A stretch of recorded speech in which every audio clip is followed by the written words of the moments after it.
Hello, and welcome to Lesson 7, the skeleton. It is strong yet light, adapted for the protective, locomotor, and manipulative functions that it performs. The skeleton, or as we can say, our skeletal system, is composed of bones, cartilages, joints, ligaments, and it accounts for about 20% of our body mass. Bones make up most of the skeleton. Cartilages occur only in isolated areas.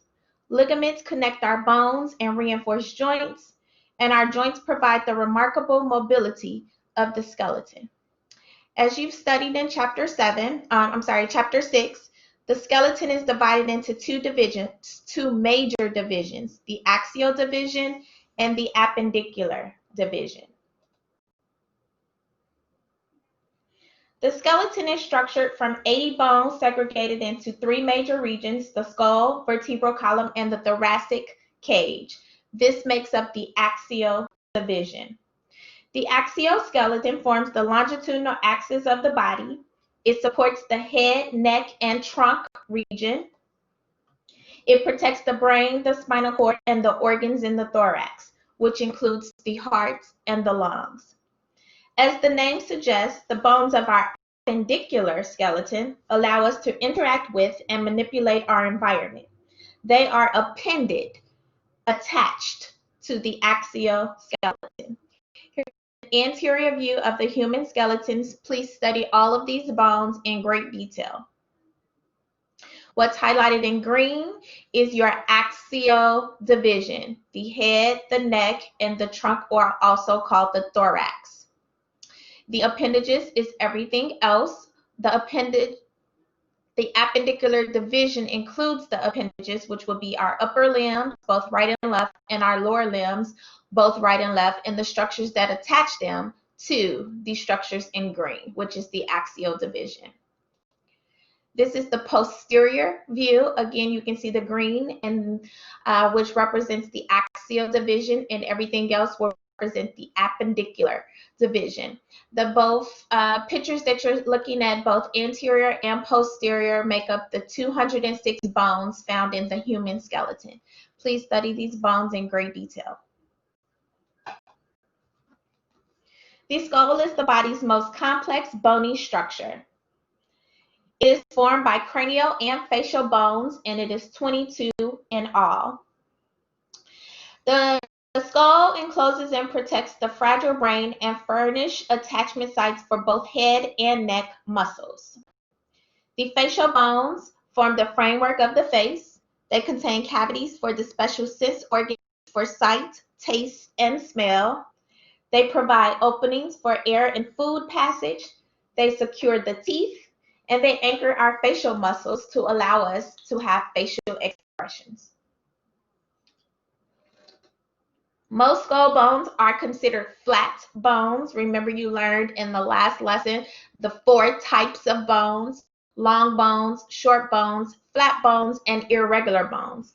Most skull bones are considered flat bones, except for the mandible that you see here, the mandible.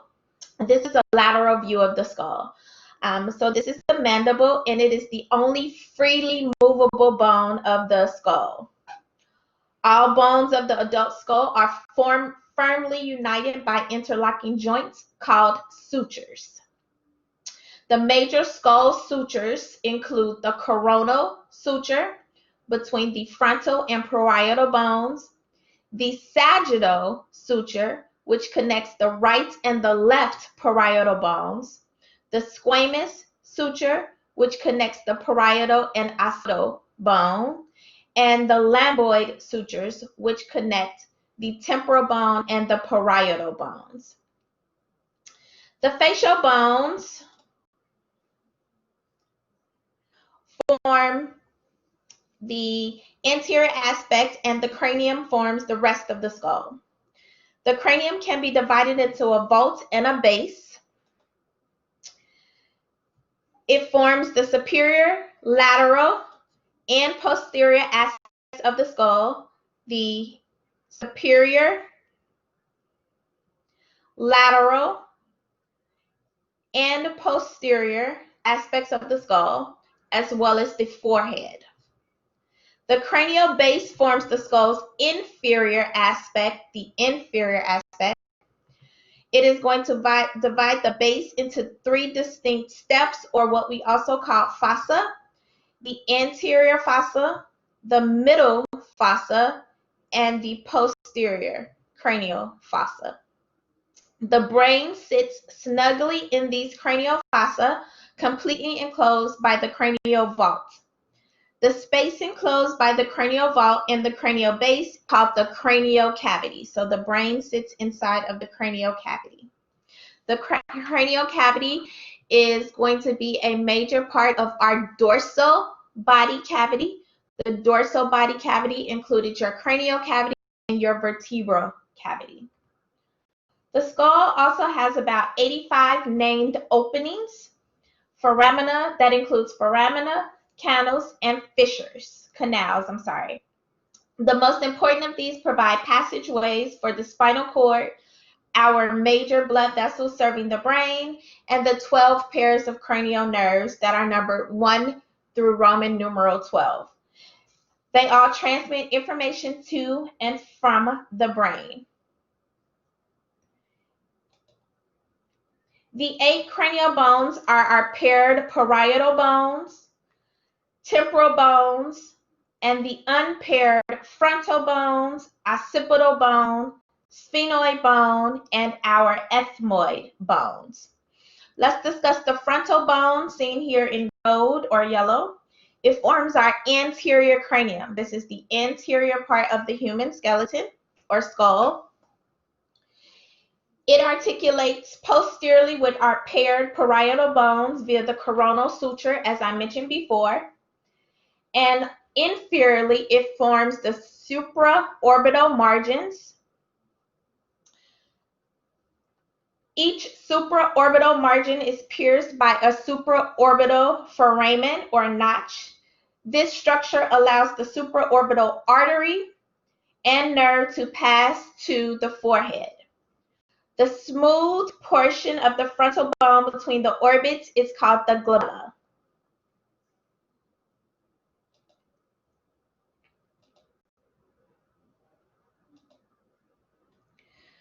The 2 large parietal bones that you see here in this blush or pink color form most of the superior and lateral aspect of the skull.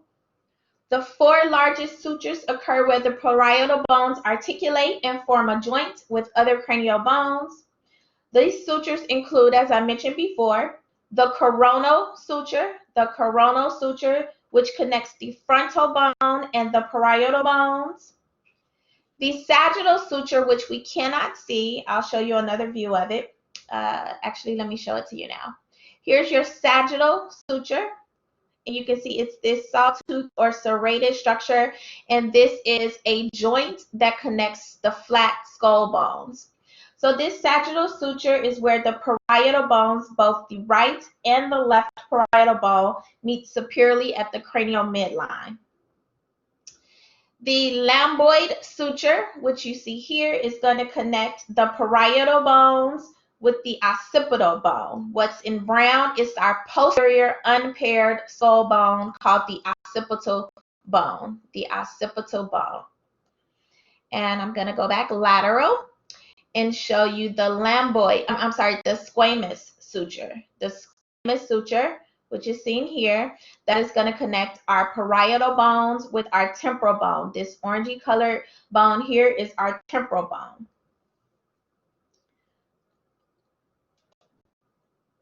The brown bone here, which I mentioned was our posterior bone, is known as the occipital bone. It forms the walls of the posterior cranial fossa that supports the cerebellum of the brain. In the base of the occipital bone is the foramen magnum. So here's the brown structure, that's your occipital bone. And in the base of this bone, it forms this opening, this large hole called the foramen magnum, magnum for large, through which the inferior part of the brain connects with the spinal cord. So your brain will protrude through this large opening called the foramen magnum in the occipital bone.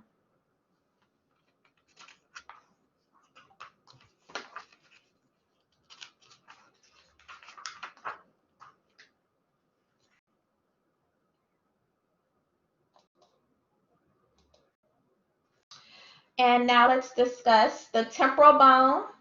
The temporal bone forms the lateral and inferior aspect of the skull. Remember, the parietal bone was the lateral but superior side of the skull. The temporal bone forms the freely movable joint with its connection with the mandible that's seen here in this orangey rust color, forms the temporal mandibular joint. Our temporal bone also allows us to form our external ear canal. It also houses the middle and internal ear cavities, which contain our sensory receptors for both hearing and balance. And our temporal bone also has an opening as well called the jugular foramen. This is where the junction of the occipital and the temporal bones are, and it allows passageway for our internal jugular veins and 3 cranial nerves. And those 3 cranial nerves include cranial nerve 9, cranial nerve 10, and cranial nerve 11.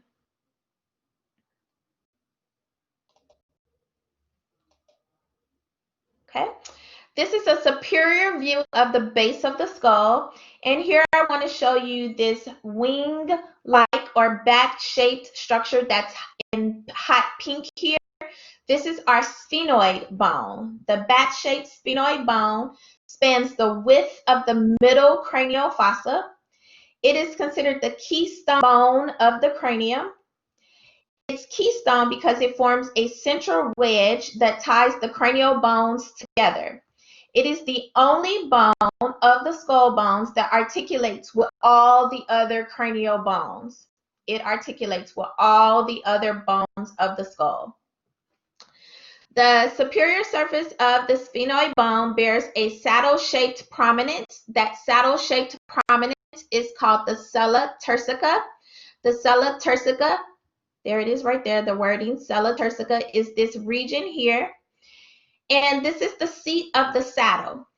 It's called the hypophyseal fossa as well. It forms a snug enclosure for the pituitary gland to sit here. A number of openings in the sphenoid bone, which you can see here, are going to allow the optic nerves, which is cranial nerve 2, to pass through to the eyes.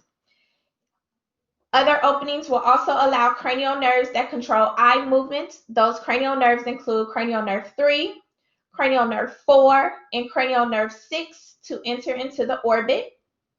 And then we have another opening, the foramen rotundum.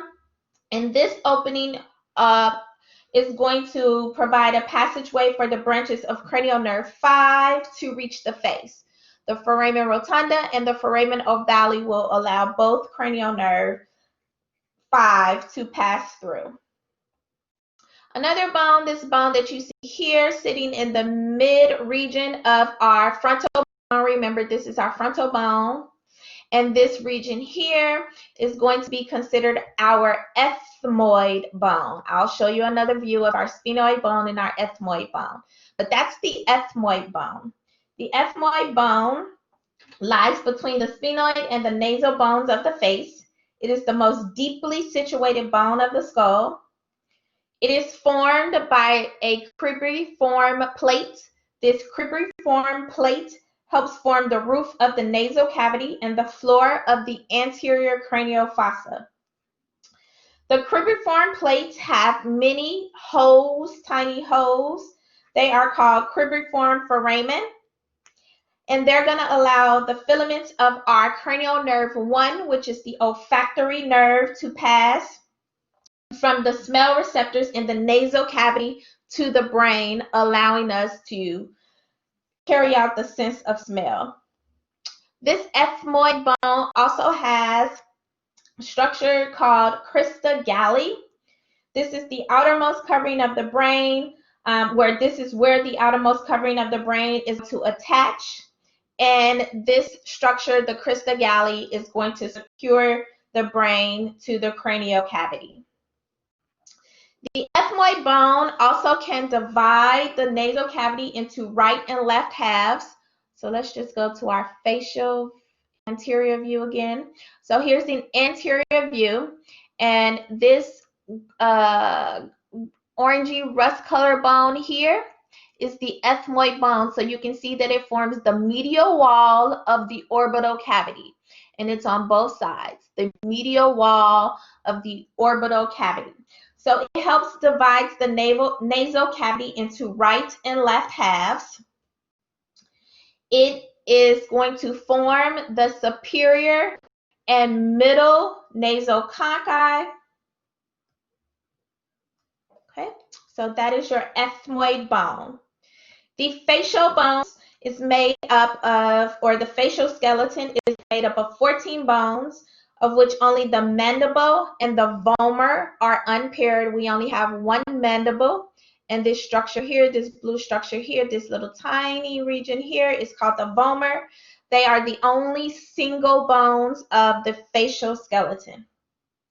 All the other bones include the maxilla, the zygomatic bone, the nasal bones, the lacrimal bones, and the palatine bones, and our inferior nasal conchae. So let's discuss the mandible, which is this brown orangey bone here. It's U-shaped. It is considered our lower jawbone. It is the largest, strongest bone of the face, and it forms the chin. This is the bone that is going to help allow us to carry out the process of chewing. It is also going to be the second half of the two bones that form your temporal mandibular joint, also known as the TMJ. That will be our temporal bone and our mandible that are articulating with one another to form this joint. On the medial side, so on the inside of this flat region here, a mandible, we have a large opening called the mandibular foramen, and it allows the nerves responsible for tooth sensation to pass to the teeth in the lower jaw. This is the location of where dentists inject lidocaine to prevent pain while working on the lower teeth. The mental foramen that you see here on the lateral aspect of the mandible allows blood vessels and nerves to pass through to the skin of the chin and the lower lip. The purple bones here are paired. We have a right maxilla bone and a left maxilla bone, or maxillary bones. They form our upper jaw. All facial bones except the mandible will articulate with the maxillary bone. The maxillary bones are considered the keystone bones of the facial skeleton. The sphenoid bone was the keystone bone of the cranial skeleton. The maxillary bones carry our upper teeth. The regions that flank the nasal cavity laterally contain our maxillary sinuses, which happen to be the largest of our 4 paranasal sinuses. This teal or turquoise paired bone is the zygomatic bone, It's irregularly shaped, and it is commonly called our cheekbone. This is where Eva Longoria puts on her Revlon or L'Oreal makeup. The nasal bones are this royal blue paired set of bones here. They are used medially to form the bridge of the nose. They articulate with the frontal bone superiorly, the maxillary bones laterally, and the ethmoid bone posteriorly. There's our ethmoid bone. The lacrimal bones, which is this green bone here, you can see that it is the anterior medial wall of each orbit. The green is the lacrimal bone. Our lacrimal bones are going to articulate with the frontal bone superiorly, the ethmoid bone posteriorly, and the maxilla anteriorly. The lacrimal bones contain a deep groove that helps form a lacrimal fossa, and this lacrimal fossa houses the lacrimal sac, and the lacrimal sac allows the passageway, or it is the passageway that allows tears to drain from the eye surface into the nasal cavity. And I'm going to show you one more thing, okay? So the green is our lacrimal bone. This orangey color is our ethmoid bone. The pink is our sphenoid bone. So let me just go to the next diagram. Remember, our sphenoid was here in pink. So that is our sphenoid bone that we can see from an anterior view, a superior view, and a lateral view. There's your sphenoid bone there, your sphenoid bone, okay? So our green is lacrimal bone, and here's that ethmoid bone. The turquoise here is our zygomatic bone, okay? So now let's go to an inferior view. This is the inferior view of the skull, and I want to show you our palatine bone. Okay, our palatine bone, which is this lime green color here, it is going to help form the hard palate of the roof of the mouth with the maxilla. Remember, the maxillary bones were purple. So together, those bones will form the hard palate of the roof of your oral cavity. But these two pair of bones, you have a right and a left palatine bone. Okay. Let's go back to our anterior view so I can discuss that vomer again. All right, so this little blue region here is the vomer. And the vomer lies in the nasal cavity where it forms part of the nasal septum. Remember, the other bone that helped form the nasal septum was the ethmoid bone, okay? And then also we have in our lateral walls of our nasal cavity our inferior nasal conchi. The inferior nasal conchi, they are also paired, and they project medially from the lateral walls of the nasal cavity, inferior to the middle nasal conchi of the ethmoid bone.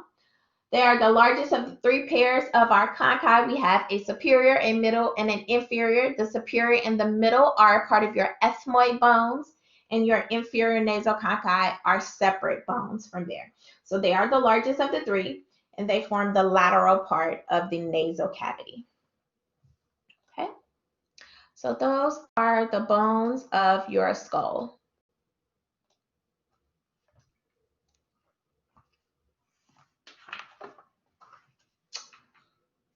Okay. And moving on to our hyoid bone, which is not directly connected to the skull. It is considered to be a part of the skull. It lies in the anterior cervical region, inferior to your mandible. It is unique in that it's the only bone of the body that does not articulate directly with any other bone. This bone does not touch any other bone in the body, and therefore it's unique. It has a horseshoe shaped, as you can see here. The hyoid bone acts as a movable base for the tongue. It also serves as an attachment site for our neck muscles that raise and lower your larynx, which is your voice box, during swallowing and speech. This is your hyoid bone. Our bones that form the orbits, and the orbits are bony cavities in which the eyes are firmly encased and cushioned by fatty tissue. The muscles that move the eyes and the tear-producing lacrimal glands are also housed within this orbit. The walls of each orbit are formed by parts of our 7 bones: the frontal bone, the sphenoid bone, the zygomatic bone, the maxillary bone, the palatine bone, the lacrimal bone, and your ethmoid bones. Let's see that in color again. So here's our frontal bone, our sphenoid bone, the zygomatic bone, the maxillary bone, the lacrimal bone, and there's your ethmoid bone. Okay, so all of those form the orbit where your eyeball is going to sit.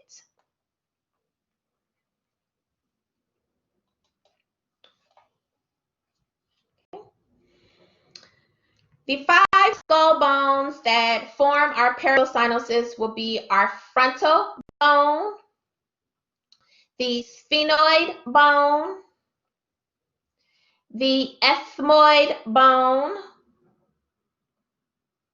and our paired maxillary bones are going to form the paired paranasal sinuses that you see here. The paranasal sinuses are mucosa-lined air-filled cavities. Their purpose is to lighten the skull and enhance the resonance of the voice. Moving on to the next component that makes up our axial division, and that will be your vertebral column, or your posterior region of your thorax. The vertebral column, also called the spinal column, consists of 26 irregular bones connected in such a way that a flexible, curved structure results. The spine extends from the skull to the pelvis, where it transmits the weight of the trunk to the lower limbs. It also surrounds and protects the delicate spinal cord and provides attachment points for ribs and for the muscles of the back and the neck. In a fetus or infant, the vertebral column consists of 33 separate bones as opposed to 26 in the adult. Inferiorly, 9 of these eventually fuse together to form 2 composite bones, the sacrum and the most inferior part of the vertebral column, which is the coccyx. The remaining 24 bones that we see here persist as individual vertebrae separated by intervertebral discs that are made up of fibrocartilage in the adult skeleton. The adult vertebral column is about 28 inches long, and it has 5 major regions. The 7 vertebrae of the cervical region are seen here. The next 12 are the thoracic vertebrae. The next 5 are the supporting vertebrae, and they are known as the lumbar vertebrae. We can remember the vertebrae by common meal times. Cervical, 7 a.m., 7 vertebrae. Noontime are thoracic vertebrae, 12 thoracic vertebrae.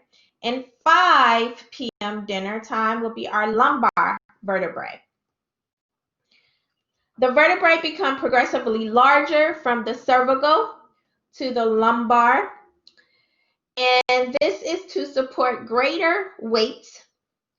Inferior to the lumbar vertebrae will be our sacrum, which is 1 bone, and the most inferior region, which is also 1 bone, the coccyx. When you view the vertebral column from a lateral view, you can see the 4 curvatures, 1, 2, 3, and 4 curvatures that give it its S shape. The cervical curvature and the lumbar curvature are considered secondary curvatures of the spine.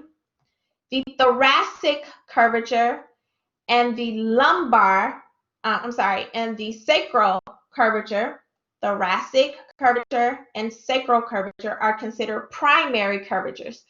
Primary curvatures, which include the sacral curvature and the thoracic curvature, are what we were born with. That's why they're primary. The secondary curvatures, which include the cervical curvature and the lumbar curvature, were present after birth, and they only became prominent when we learned how to hold our head up as a baby or learned how to walk as a toddler. That's why they are considered secondary curvatures. The vertebrae are separated by an intervertebral disc. It's the cushion-like padding.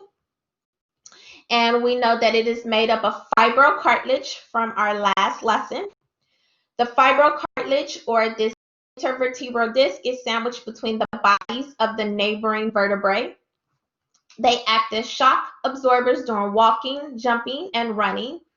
They allow the spine to flex and extend to a lesser extent to bend laterally.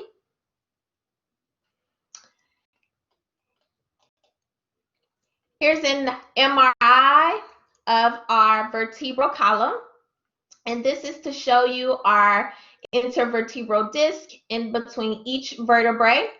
And this individual happens to have a herniated disc. Severe or sudden physical trauma to the spine, for example, from bending forward while lifting a heavy object, may result in a herniation of one of our discs. And this is called a herniated disc, or commonly called a slip disc. You can see that the entire disc, intervertebral disc, is not all the way in its anatomical region. It has slipped out.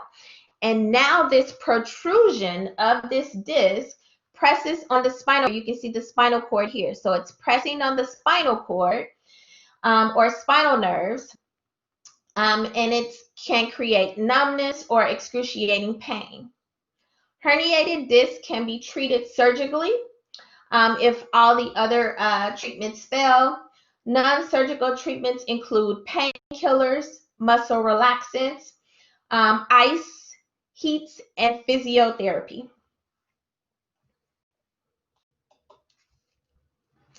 There are several abnormal spinal curvatures. Some are congenital, meaning that they are present at birth. Others result from disease, poor posture, or unequal muscle pull on the spine. Let's talk about our first abnormal spinal curvature here, which is scoliosis. Scoliosis is known as the twisted disease. It's an abnormal rotation of the spine that results in a lateral curvature, most often in the thoracic region of the vertebral column. It is very common in childhood and in females. It is treated with a brace, and in more severe cases, which is seen here, surgery will be required. The second abnormal curvature is kyphosis. This is a normal aging process for elderly individuals, and also as a result of osteoporosis. Kyphosis is known as hunchback. You can see the hunchback there in our little lady. This is a dorsal means posterior, exaggeration of the thoracic curvature. Like I said, it's common in elderly people, but it can also be a complication of tuberculosis of the spine, rickets, or osteomalacia, which are the same type of bone disease. One just takes place in older adults and one takes place in children. And the third abnormal spinal curvature that we see here is lordosis, or sway back. You can see that she has this sway back. It's an exaggerated lumbar curvature. It can result from spinal tuberculosis or osteomalacia as well. But it's more common in individuals that are pregnant, which you see here, and also by men with beer bellies or pot bellies. And this sway back develops as an attempt to maintain the center of gravity, that these individuals automatically throw back their shoulders, exaggerating their lumbar curvature. So those are abnormal spinal curvatures. So our vertebral column is made up of 26 vertebrae. All vertebrae have a common structural pattern, with a few exceptions that we'll discuss. Each vertebrae consists of a body. This is the anterior part of the vertebrae, and a vertebral arch that you see here, which is the posterior part of the vertebrae. The vertebral arch and the body together form this vertebral foramen. Foramen again means large, round opening. So this vertebral foramen, and this vertebral foramen allows for the formation of a vertebral canal through which our spinal cord is going to progress through and be protected by our vertebrae of our vertebral column. The spinous process is the most posterior region of our vertebral column. If you just bend over slightly and put your hand down the center or the midline of your spine region or your back, you will be able to feel those spinous processes. We also have transverse processes. Transverse will be on the lateral side of the structure. So our transverse processes are seen here. They extend laterally from each side of the vertebral arch. Okay. So beyond the common structural features that we see here, vertebrae can exhibit variations that allow different regions of the spine to perform slightly different functions and movements. So in general, movements that can occur between our vertebrae are flexion, extension, lateral flexion, and rotation. Let's discuss the atypical characteristics of each one of our three most superior vertebrae of our vertebral column, which include the cervical vertebrae, your thoracic vertebrae, and your lumbar vertebrae. The 7 cervical vertebrae identified as C1 through C7 are the smallest and the lightest of all the vertebrae. The typical cervical vertebrae, which are C3 through C7, will have the following characteristics. Their body is oval. They have a spinous process that is very short and bifid. Bifid meaning that it's split at its tips. You can see it's 2 pointed structures on its spinous process in comparison to here the thoracic spinous process. Now this bifid spinous process is only present in C1 through C6. Well, C3 through C6. C7 does not have this bifid spinous process. The vertebral foramen is very large in our cervical vertebrae. Each transverse process will also have a transverse foramen. So you can see that there's 3 openings on our cervical vertebrae, which are absent on all the other vertebrae found in the vertebral column. These transverse foramen are going to allow our vertebral arteries to pass through to service the brain. Our C1 and C2 are atypical. They are robust than our C3 through C7. Our C1 vertebrae is called the atlas, and our C2 vertebrae has a different name or nickname called the axis. The atlas or C1 has no body, so it will be lacking this. And it also has no intervertebral disc between and no spinous process. It will form a joint that allows us to nod our head, yes. And it is also going to form a joint with C2. C2, which is the axis, it does have a body, just like the other typical vertebrae.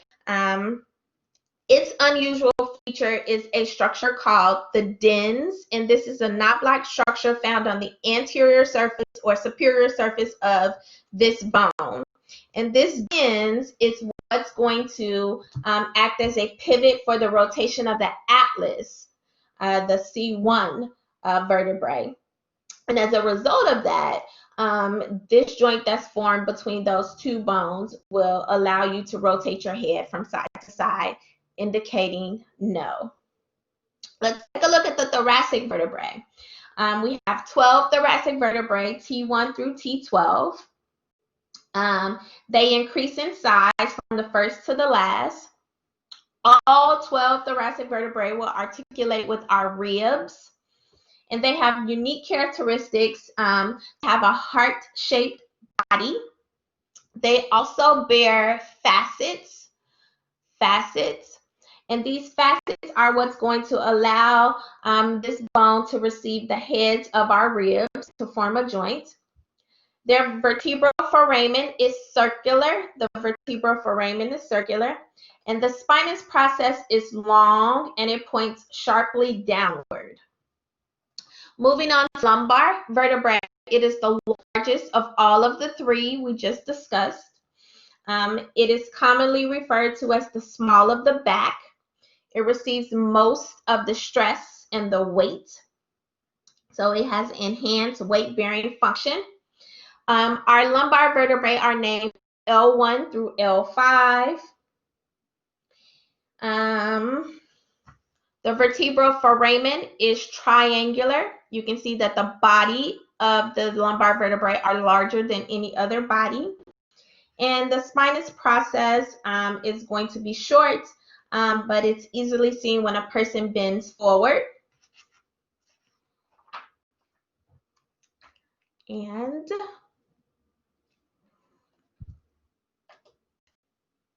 to complete our vertebral column, let me go back to our sacrum.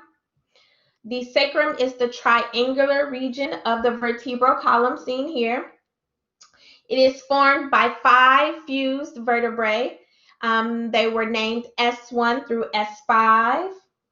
Laterally, they are going to attach or articulate with our hip bones to form our sacroiliac joints of the pelvis. And the most inferior region of our vertebral column is our bone, known as the coccyx. And it is a small triangular bone. It consists of 4 fused bones, and that is your tailbone. And that completes your vertebral column.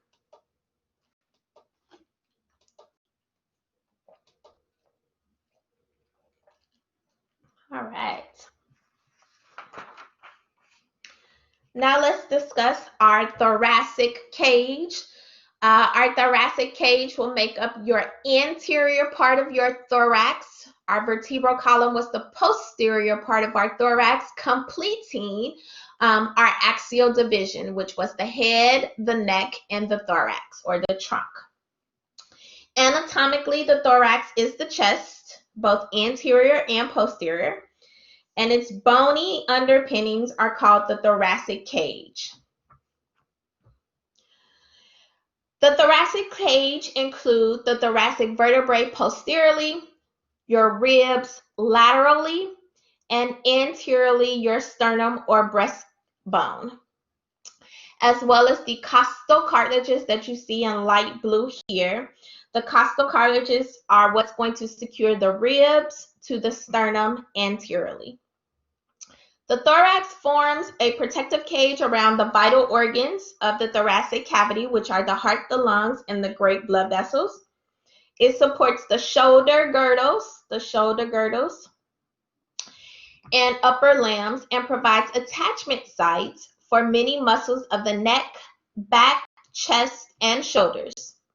The intercostal spaces, so the spaces that you see between each rib, are occupied by our intercostal muscles, which lift and then depress the entire thoracic cage during breathing.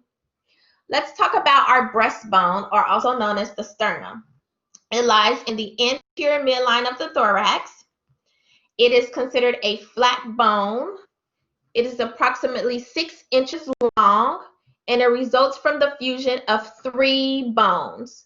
The 3 bones include the most superior, which is the manubrium, the middle, which is the body, and the most inferior, which is the xiphoid process. The xiphoid process is going to be hyaline cartilage. That's why you see it in blue. It is in hyaline cartilage in youth, but it is usually ossified or becomes bone in adults over the age of 40. The sternum has 3 important anatomical landmarks. It has the jugular notch, it has the sternal angle, and it has the xiphoid sternal joint. If you slide your finger down the anterior surface of your neck, it will land in that little hole called the jugular notch. This is found between the second and third thoracic vertebrae and the point where the left common carotid artery branches from your aorta, which is the largest artery in your body, from the heart. The sternal angle, which we see here, is a horizontal ridge across the front of the sternum where the manubrium joins the body. All right. Now let's discuss our ribs. You have 24 ribs in total, or you can say 12 pairs. You have 12 on the right side, 12 on the left side. They form the sides of the thoracic cage. All ribs attach posteriorly to our thoracic vertebrae. So rib 1 attaches to thoracic vertebrae 1. Rib 5 attaches to thoracic vertebrae 5. Rib 12 attaches to thoracic vertebrae 12. Okay? So all ribs attach posteriorly to the thoracic vertebrae and curve inferiorly toward the anterior body surface. The superior 7 ribs, so rib 1, 2, 3, 4, 5, 6, and 7 are considered true ribs because they attach directly to the sternum via their hyaline cartilage, and because this is attached to the ribs, this cartilage is attached to the ribs, it's called costocartilage. So these are considered true ribs, or we can also call them vertebrosternal ribs.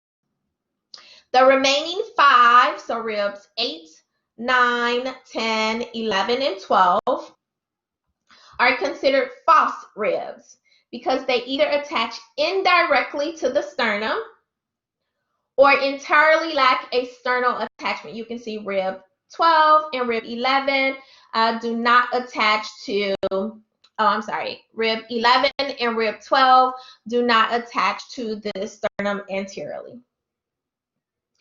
Rib pairs 8 through 10 attach to the sternum indirectly. They attach to the 7th costal cartilage, 7th rib costal cartilage, that then indirectly attach to the sternum. So they are called vertebrochondral because they attach to the cartilage of rib 7. Rib pairs 11 and 12 are considered vertebral ribs. They are vertebral ribs, or also called floating ribs, because they have no anterior attachment at all. A typical rib is considered a flat bone, right? And that completes our axial division. The appendicular skeleton, bones of the limbs and their girdles are collectively called the appendicular skeleton because they are appended or attached to the axial skeleton.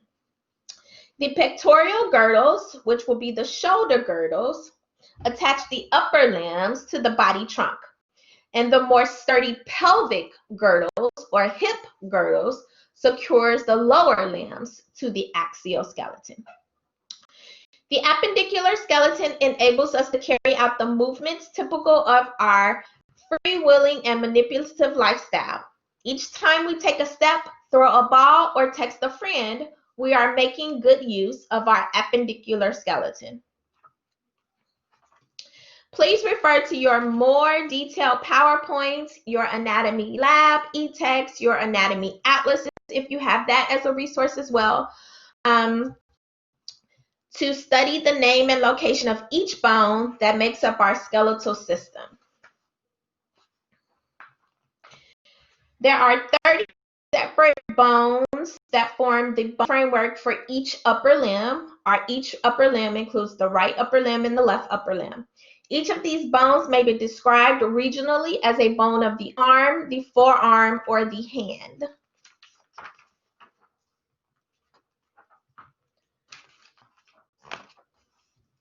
The hand, which you see here, in anatomical position here, anatomical position because this is an anterior view. This is medial, this is lateral.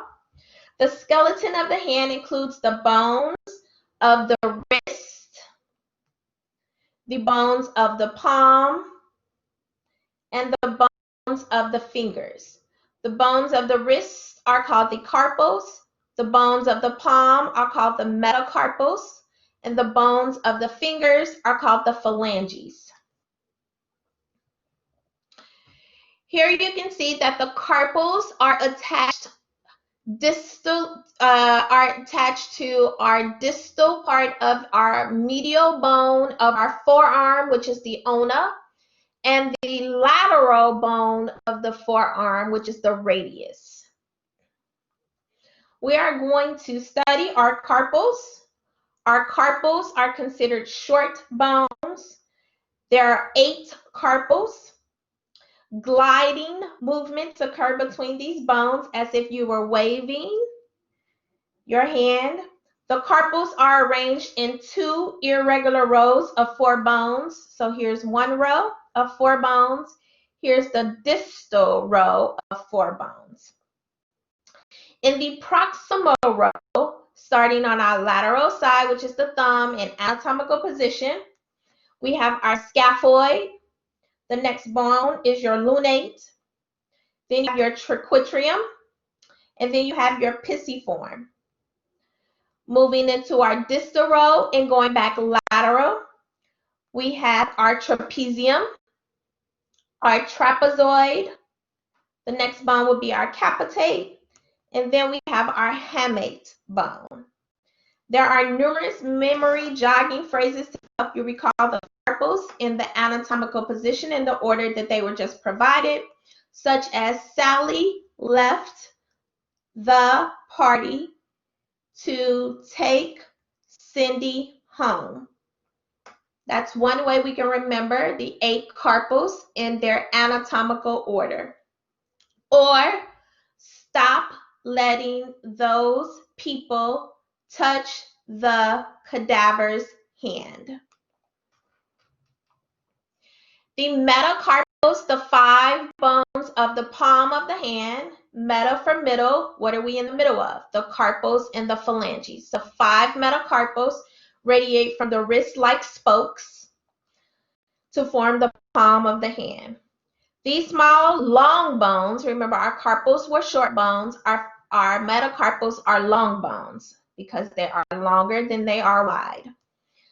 These small bones are not named, but instead are numbered 1 through 5 from the thumb to the little finger. So our thumb is metacarpal 1, our index finger is metacarpal 2, our middle finger is metacarpal 3, our ring finger is metacarpal 4, and our little finger, pinky finger is called metacarpal number 5. Metacarpal 1 is associated with the thumb. So here's the thumb, the phalanges, okay? And the fingers or digits are called phalanges. They are also numbered 1 through 5, beginning with the thumb, 1, 2, 3, 4, and 5. And the thumb can also be known as the pollex. Each hand contains 14 miniature long bones called phalanges for the bones of the finger, except for the thumb. The thumb has 2 phalanges. It has our proximal phalange and the distal phalange. All the other digits will have 3 phalanges, 1, 2, and 3. Proximal phalange, middle phalange, and distal phalange. Proximal, middle, and distal, totaling 14 for each hand. Moving to our lower limb, the pelvic girdle, or also known as the hip girdle, is formed by the sacrum. So here's the sacrum and the coccyx, the inferior structures of our vertebral column. The sacrum is going to laterally articulate or form more joints with our hip bone on either side. So that's our sacral for sacrum. And this is the ilium of your hip bone, so the sacroiliac joint. So our pelvic girdle or hip girdle is made up of our paired hip bones, our right hip bone, our left hip bone. Our hip bones are also called coxal bones or os coxae. The pelvic girdle attaches the lower limbs to the axial skeleton and transmits the full weight of the upper body to the lower limbs and supports the visceral organs of the pelvis. That will include your digestive organs or your most inferior digestive organs, your reproductive organs. The pelvic girdle is formed laterally by our hip bones, and our hip bones are irregularly shaped bones. They are irregular, just like your vertebrae are irregular bones. Our hip bone is made up of 3 separate bones that have fused together. The ilium, the superior bone, the pubis, inferior but anterior bone, and the ischium, the inferior but posterior bone. As we look at this picture, I also want you to take notice of the pubic arch formed here. This region here is the pubic symphysis. The pubic symphysis is going to be the interior attachment of the 2 hip bones, and it is attached by this blue region here, which is cartilage, letting us know that this is fibrocartilage.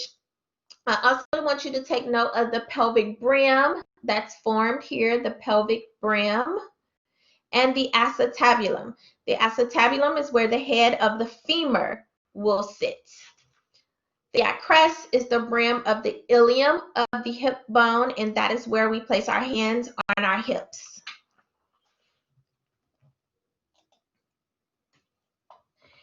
It is very notable for you to know the differences between the male and the female pelvis. The pelvis is different between the male and the female, and their differences are striking. They are different based on their functions. The female pelvis is modified for child rearing. It tends to be wider, shallower, lighter, and rounder than that of a male's pelvis. The female pelvis not only accommodates for a growing fetus, but it also must be large enough for the head to exit at childbirth. Please refer to this table for a more detailed list of the differences in the anatomy of both the female and the male pelvis. So look at the differences of the pubic arch between them. Look at the pubic brim. You can see that it is more heart-shaped in men and more oval or round in females. Also, make sure that you see that the thickness is different and that one is adapted for childbearing.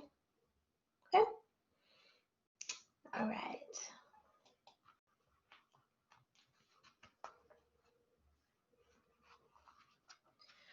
So again, the lower limbs carry the entire weight of the erect body and are subjected to exceptional forces when we jump or run. It is not surprising that the bones of the lower limbs, because of that, are thicker, stronger than the comparable bones of the upper limbs. The 3 segments of our lower limb, of each lower limb, are the thigh, the leg, and the foot. So maybe you refer to your PowerPoints in more detail to learn those bones of the lower limb. But let's discuss the foot. The skeleton of the foot includes the bones of the tarsal or tarsus, which is the ankle, the bones of the metatarsus, which is the dorsum of the, or the sole of the foot, and the toe bones, which are the phalanges. Okay. The foot has 2 important functions. It supports our body weight, and it acts as a lever to propel the body forward when we walk and run. The 7 bones of the tarsals are seen here. Body weight is carried primarily by the 2 largest tarsal bones, which will include the talus, which is the medial posterior bone. It articulates with the tibia and the fibula, which are the bones found in our lower leg. And also the second largest bone is the calcaneus, which is our heel bone. It forms the heel of the foot and it carries the talus on its superior surface. The remaining tarsals are the lateral cuboid, the medial navicular, and the anterior medial intermediate, and lateral cuneiforms. Anterior medial, intermediate, and lateral cuneiforms. The metatarsals are also going to consist of 5 small long bones, just like our metacarpals. They are also numbered Roman numeral 1 through Roman numeral 5. Roman numeral 1 starting on the medial side of the foot where the great toe is. And then we have the 14 phalanges that are going to be the toes of the foot. They are also called phalanges, and they are also 14 of them, 2 that are going to make up the great toe and 3 that are going to make up all the other toes. So a proximal and a distal, and then a proximal, middle, and a distal phalange. And the thumb was also anatomically known as the pollex, and the great toe is anatomically going to be known as the hallux. Okay. And that completes our bones of the skeletal, axial, and appendicular division. The developmental aspects of the skeleton is most notable in the skull of a newborn. The membranous bones of the skull start to ossify late in the 2nd month of development. At birth, the skull bones are still incomplete and are connected by unossified remnants of fibrous membranes called fontanelles. The fontanelles will allow the infant's head to be compressed slightly during birth, and they accommodate the brain growth in the fetus and the infant. These fontanelles are known as soft spots. We have our anterior soft spot here, which is palpable for at least 2 years after birth. And all the other fontanelles that we see will be closed up and form the sutures that we studied at the beginning of this PowerPoint by the end of the 1st year. The skeleton changes throughout life, but the changes in childhood are most dramatic. At birth, the baby's cranium is very huge relative to its face, and several bones are still unfused. By 9 months after birth, the cranium is already half of its adult size because of the rapid growth of the brain. By 8 to 9 years of age, the cranium has almost reached adult proportions. Between the ages of 6 and 13, the head appears to enlarge substantially and grows from the skull. The jaws, the cheekbones, and the nose become more prominent. And these facial changes are correlated with the nose and paranasal sinuses and the development of our permanent teeth. So this concludes Chapter 7, the skeleton. Thank you, and I hope you have enjoyed it.